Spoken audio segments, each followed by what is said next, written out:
নমস্কার। বাচ্চাদেরকে নিয়ে কিন্তু আমরা চট করে ফিজিওথেরাপিতে কথা বলি না, ডেভেলপমেন্টাল মাইলস্টোন বাদ দিয়ে। আমরা সিপি, ডাউন্স, কোনো রকম নিউরোলজিক্যাল ডিসঅর্ডার নিয়ে আলোচনা করি।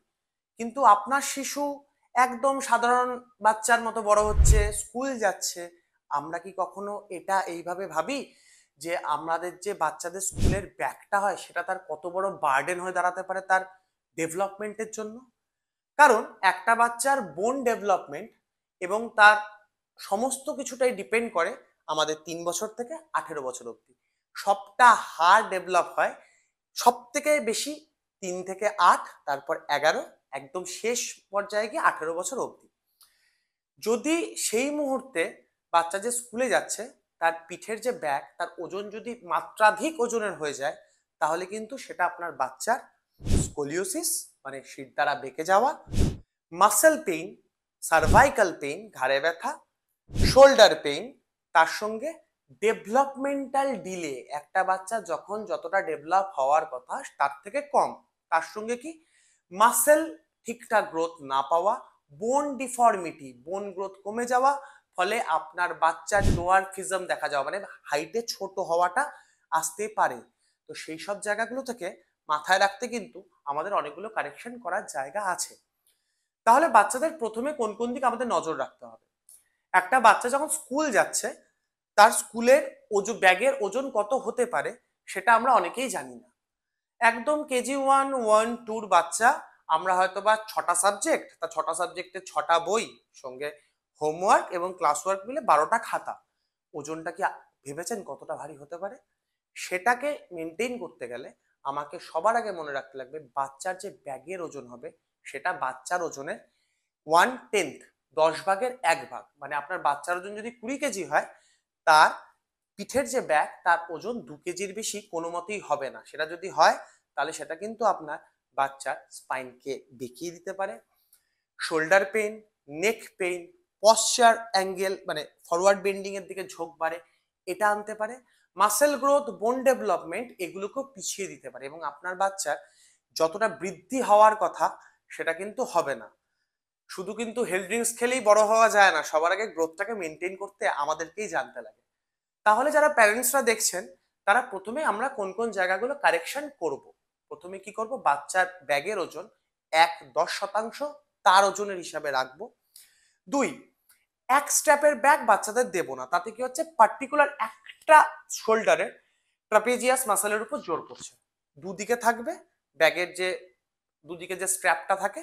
এবং আমরা অনেক ক্ষেত্রেই দেখা যায় একটু বড় বাচ্চারা ফর স্টাইল বা অনেক ক্ষেত্রে ব্যাগটাকে অনেক ঝুলিয়ে নেয়, আপ টু বাটাক অবধি ঝুলে যায়। কোনো মতেই ব্যাগ যাতে আমাদের যে কোমরের যে লাইন আছে মানে আমাদের L5S1 তার নিচে না যায়। আমরা প্যান্ট যেখানে পরছি প্যান্ট ওই হাইটের নিচে যাতে আমার ব্যাগ না নামে, আমার স্ট্র্যাপ অতটাই টাইট থাকবে যাতে আমার বডি ওয়েট পিছন দিকে আমাকে পুল না করে। সেই জন্য ব্যাগের ওজনের সঙ্গে সঙ্গে কিভাবে ব্যাগটা নেব সেটাও কিন্তু প্রচন্ড ইম্পর্টেন্ট। এখন বেশিরভাগ স্কুলে দেখা যাচ্ছে যে আমাদের ব্যাগ রাখার জায়গা ছাত্রদের হয়, বা আমাদের যদি স্কুলে বেঞ্চ হয় বেঞ্চেও ব্যাগ রাখার জায়গা থাকে। তো আমরা চেষ্টা করব যেসব জিনিসগুলো স্কুলে রেখে আসার মতো সেগুলো রেখে আসতে, ক্যারি করতে কম হয়। আমরা 10টা খাতা ব্যবহার না করে ক্লাস ওয়ার্কের জন্য একটা খাতা ইউজ করতেই পারি, তাহলে আমার ব্যাগের ওজনটাও অনেকটা কমবে। আর তার সঙ্গে আমাদের ওয়েট ম্যানেজমেন্ট, এটা প্রধান নজর। যাদের প্যারেন্টসরা টিউশনে দিতে যাচ্ছেন তারাও মনে রাখবেন স্যারদেরকে বলা যে স্যার যাতে ওয়েট ম্যানেজমেন্টটা তারাও মনে রাখে, কারণ এটা প্রচন্ড ইম্পর্টেন্ট জিনিস। তাহলে আপনার বাচ্চা প্রচন্ড ভারী একটা ব্যাগ নিয়ে যাচ্ছে, তার যে সমস্যাগুলো হচ্ছে সেগুলোর সমাধান আমরা কি কি এক্সারসাইজ করে করতে পারি। সবার আগে মনে রাখতে হবে শোল্ডারের জন্য, আমার কাঁধে ব্যথার জন্য শোল্ডার শ্র্যাগ এক্সারসাইজ কি, হাতটাকে জাস্ট উপরে তুলবো দুটো ঘাড় একসঙ্গে, 10 থেকে 15 সেকেন্ড হোল্ড, রিলিজ, আবার তুলবো 10 to 15 second hold, then release, release করবো 2 থেকে 3 সেকেন্ড রাখবো, আবার তুলবো, প্রথমে আস্তে তারপর স্পিড আপ করবো, 1, 2, 3, 4, 5, 6, 7, 8, 9, 10। পিঠে ব্যাগ নামার জন্য ফরওয়ার্ড বেন্ডিং আসে, শোল্ডার গুলো সামনের দিকে আসে। এই সমস্যা থেকে বাঁচতে শোল্ডার রিট্রাকশন করতে হবে। শোল্ডার রিট্রাকশন কি করে করে, দুটো শোল্ডারকে পিছন দিকে নিয়ে হোল্ড ইন দিস পজিশন, 10 থেকে 15 সেকেন্ড বাচ্চা হোল্ড করবে, রিলিজ, আবার 10 to 15 সেকেন্ড হোল্ড করবে, রিলিজ। আবার আগের মতনই স্পিডে 1 2 3 4 5 6।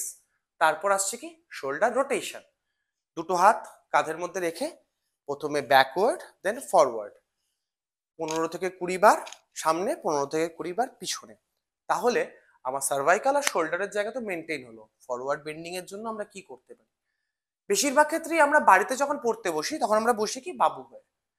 বাচ্চাকে এই পশ্চারে বসিয়ে দুটো হাতকে just mid of the spine, মানে আমাদের যে পিঠের মাঝখানের যে ডরসাল স্পাইন বা থোরাসিক স্পাইন আছে সেখানে রেখে ব্যাকওয়ার্ড নিন,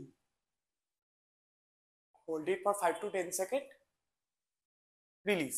আমরা সারাদিন যে সামনের দিকে ঝুঁকছি, প্রতিবার সামনে ঝোঁকার জন্য আমাদের পিছনে ঝোঁকার অভ্যাসটা আস্তে আস্তে তৈরি করা, এটা প্রচন্ডভাবে মেনটেন করতে হবে। আর শুয়ে বাচ্চাদের যে পড়তে বসার একটা প্রবণতা এখন প্রচন্ড দেখা যাচ্ছে, সেটাকে অ্যাভয়েড করা। কারণ শুয়ে যখন আমরা পড়ছি আমরা কিন্তু মেনটেন করতে পারছি না। তাহলে আমরা সেই জায়গাগুলো মেনটেন করব, এই এক্সারসাইজগুলো করব। আর তার সঙ্গে কোমরটাকেও সামনে মাঝে মধ্যে ফুল ব্যাকওয়ার্ড, লাম্বার থেকে এক্সটেনশন রিলিজ, এক্সটেনশন রিলিজ। আমরা এই কটা ব্যায়াম করলে কিন্তু আপনার বাচ্চার স্পাইন অনেকটাই ভালো থাকবে। আপনাদের যা প্রশ্ন আছে নিচে নিশ্চয়ই কমেন্ট বক্সে জানাবেন। যারা নতুন নিশ্চয়ই সাবস্ক্রাইব করবেন। সকলে খুব ভালো থাকবেন।